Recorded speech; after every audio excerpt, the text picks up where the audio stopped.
Breaking news, hari ini terakhir pembayaran UKT UIN Raden Fatah Palembang, Herman Deru panggil rektor.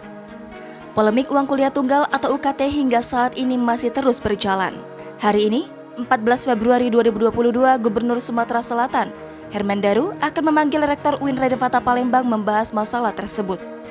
Diketahui, sebelumnya Sabtu 12 Februari 2022 malam, perwakilan mahasiswa UIN yang dikomandai oleh Cipayung Plus, IMM, HMI, Kami UIN Raden Fatah Palembang menemui Herman Deru selaku Gubernur Sumatera Selatan di Rumah Dinas Geria Agung.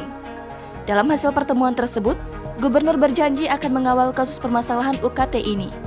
Sementara itu, Ketua IMM UIN Raden Fatah Palembang Rizky mengatakan, hingga saat ini ada sebanyak 1.700 mahasiswa UIN yang belum membayar UKT.